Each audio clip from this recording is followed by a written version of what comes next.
Agora eu vou passar o controle dos trabalhos para o nosso mediador, e ele já recebeu as perguntas que foram encaminhadas por escrito. Nós já fizemos a divisão para quem foram encaminhadas.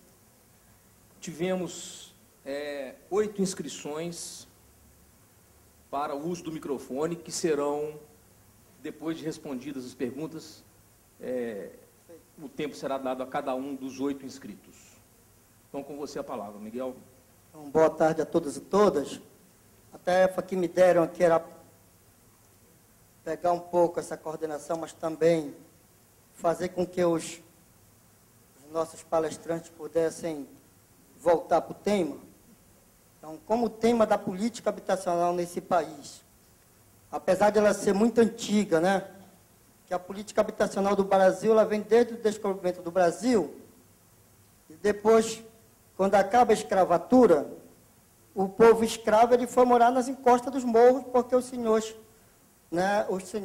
feudais, donos das fazendas, moravam na Casa Grande. Então, a senzala se transformou na ocupação dos escravos, porque a abolição da escravatura ela não veio com uma política pública. Então, o debate da política habitacional ela é antiga neste país. O financiamento e o debate de uma política efetiva da habitação que possa incluir os excluídos do país é curto, né? Ele vem de 88, quando o Fórum Nacional de Reforma Urbana propõe a emenda que cria o artigo 182 e 183 da Constituição Federal, que o Landa expôs e o companheiro Daniel, que é diretor do Ministério das Cidades, vai com certeza expor daqui a pouco, né? Quando movimentos sociais resolvem coletar assinatura para fazer o primeiro projeto de habitação de interesse social, que foi o projeto que criou o Fundo e o Conselho Nacional de Habitação de Interesse Social, que foi dada entrada em 92 e só foi aprovado em 2005, né? Então, 13 anos para o Congresso Nacional votar, né? Quando fala em FINIS, poucas pessoas sabem que o FINIS é um fundo que o Congresso Nacional demorou 13 anos para votar essa lei, né? Foi a primeira lei de iniciativa popular do Brasil, né? Poucas pessoas sabem que a emenda da reforma urbana foi a segunda emenda popular a ter o maior número de assinaturas para ela poder ser aprovada, né? Então, eu queria colocar aqui alguns temas e queria pedir aí para os nossos 5 palestrantes voltarem para o tema específico habitacional, tá certo? Uma coisa é como trazer a cidade de Nova Lima, que não é diferente das cidades brasileiras, de nenhum dos 5.536,62 municípios brasileiros, como trazer a cidade informal para a cidade formal. Isso significa dizer como fazer a regularização fundiária, como dar o título efetivo para os moradores, aqueles moradores que estão efetivamente sem o título, né, de terra. Uma outra coisa que eu queria que os expositores fizessem, comentassem e pudessem trazer o debate, era a nova política habitacional dentro da estrutura nacional da política habitacional, já que Nova Lima é um ente federado e que está dentro da Política Nacional de Habitação. E um dos pontos é a cidade informal dentro da cidade formal. A cidade formal está na mão de poucos e a cidade informal está na mão da grande maioria dos municípios de Nova Lima. Então, como casar o programa Minha Casa Minha Vida, que não é um programa puramente público, isto é verdade, tem que ser dito aqui. O programa Minha Casa Minha Vida, ele é um programa privatizado, feito para iniciativa privada, que tem a colaboração do poder público. E ele não é um programa só para baixa renda, ele é um programa que vai de 0 a R$ 1.975, que é a população de baixa renda, mas ele também tem a população que ganha acima de R$ 1.975 e vai até 10 salários mínimos. Então, ele não é um programa efetivamente só para a população de baixa renda. Então, como trazer o programa Minha Casa Minha Vida para o município de Nova Lima, pegando as duas, Carlinho, as duas, e me permita chamar de Carlinho, pegando as duas vertentes do programa, tanto a do setor empresarial, quanto a do setor da sociedade civil, dos movimentos, das cooperativas habitacionais, né, do Brasil, como trazer para a população de baixa renda, que efetivamente é 92% do déficit habitacional brasileiro, 92% é das famílias que ganham de 0 a 3 salários mínimos, como trazer esta política habitacional para dentro da cidade, do município de Nova Lima. Para a promotora, eu queria que ela reportasse um pouco a questão da terra, porque a terra, ela sempre foi pública, né? A terra um dia ela foi pública e depois ela foi privatizada, num determinado momento ela foi privatizada. Algumas sendo o destaque formal e legal, outras com o destaque não legal, né? Então, como o Ministério Público pode ajudar, e aí é uma interface dos dois poderes, né? Eu estou falando para os dois poderes, porque aqui tem o Poder Judiciário e o Poder Executivo, como é que os dois poderes podem dialogar no sentido de visualizar uma ação discriminatória, o debate de saber de como é que a terra, que era pública em Nova Lima, se teve ou não teve destaque legal para ela ser a terra privada. E, por último, a questão do plano, né?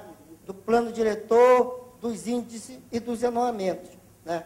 Como pactuar um zoneamento que traga o interesse, porque discutir cidade é discutir interesse, nesse seminário a gente discute interesses, né? Todo mundo aqui tem interesse em alguma coisa, e é bom que as pessoas coloquem seus interesses na mesa.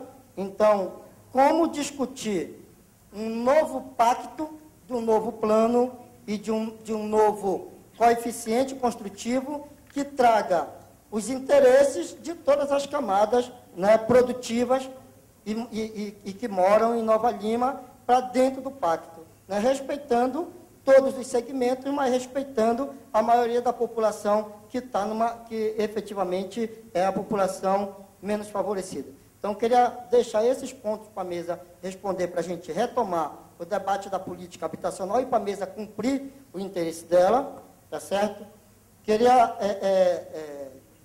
colocar que as pessoas que se inscreveram e que as inscrições para fazer a pergunta após esta rodada de resposta, elas estão encerradas, e queria iniciar aqui as perguntas escritas para quem tem menos perguntas, né?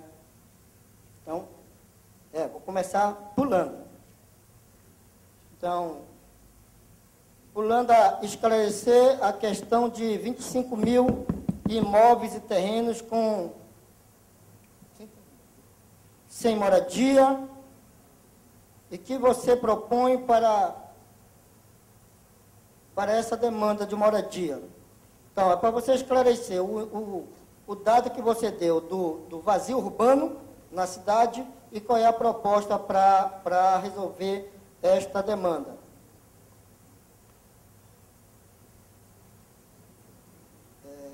Do BJ Camarada Carajaça, é isso? Carajaça.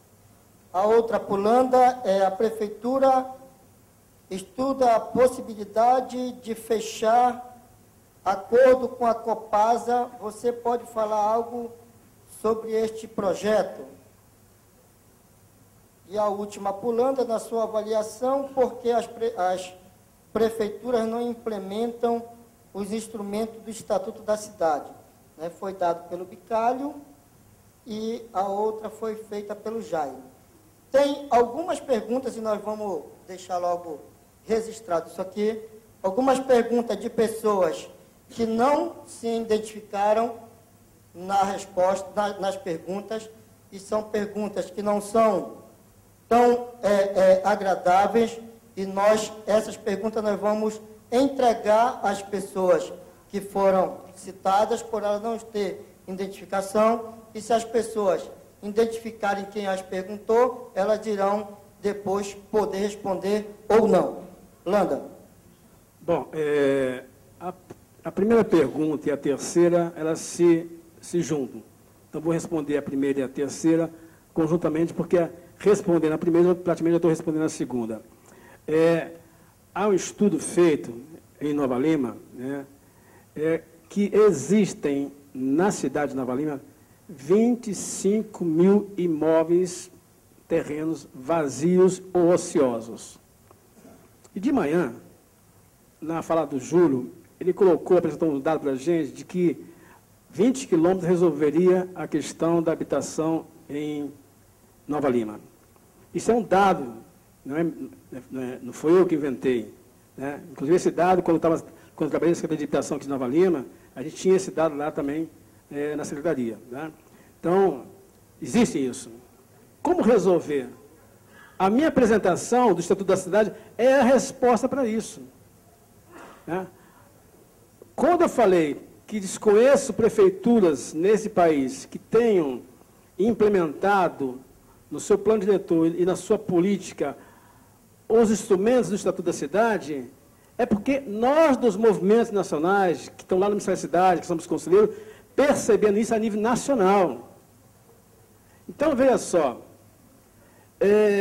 e aí eu queria até dialogar com o Carlinhos, não é provocar, viu, Carlinhos? Dialogar com você, aproveitando a pergunta, que é o seguinte: se o instrumento chamado IPTU progressivo do tempo fosse aplicado em Nova Lima, desde que esse estatuto foi aprovado, que já comemorou agora 10 anos, e o seu governo vai fazer 8 anos, vão imaginar que não colocasse no primeiro ano, no segundo, mas colocasse no segundo. Hoje, a Prefeitura de Nova Lima não haveria necessidade de fazer acordo com a Anglo Gold para buscar terra. Porque várias dessas terras que estão aí na Anglo Gold quer saber o que ela ia fazer. Então, várias dessas terras que estão na mão da Anglo Gold e na Vale, tá, teria que ter uma função social qualquer. E eu vou afirmar aqui, sem medo de errar. Sem medo de errar. A Vale e a Anglo Gold não faria nada.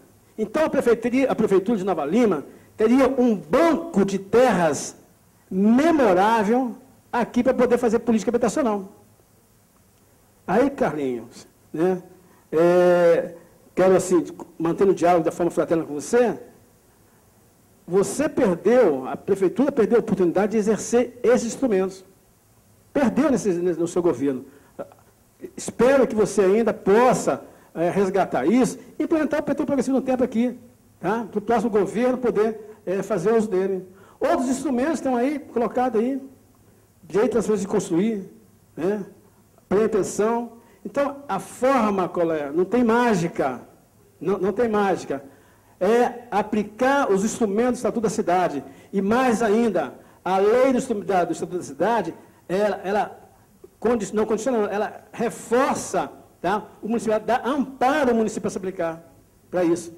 Ela dá um amparo legal e jurídico. Bom, então, a forma, companheiros e companheiras, negociar com o prefeito Carlinhos, que está aqui representando o nosso município, a estabelecer isso e fazer esses empreendimentos.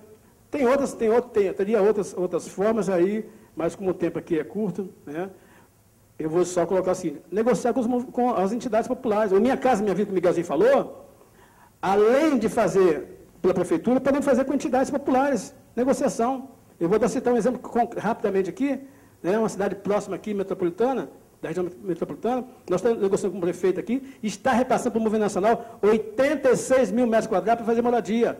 Estão fechando um acordo com a cidade próxima aqui. E vão fechar segundo acordo com ele, a segundo convênio, 86 para 470 famílias. Então, eu acredito, tá, que se tiver vontade política, isso se resolve. Quanto à questão que foi levantada aqui da Copasa, a prefeitura... Bom, o que eu posso falar para vocês é o seguinte, em relação a isso. Eu sou do Conselho Nacional e sou da Câmara Temática de Saneamento. E a lei 11.445, tá, que estabelece a diretriz nacional para o saneamento, ela é bem clara. Tá? E o Miguel também atuou muito na área de saneamento lá, podia até confirmar. Coloca lá no seu artigo, deixa eu ver aqui, do exercício da titularidade,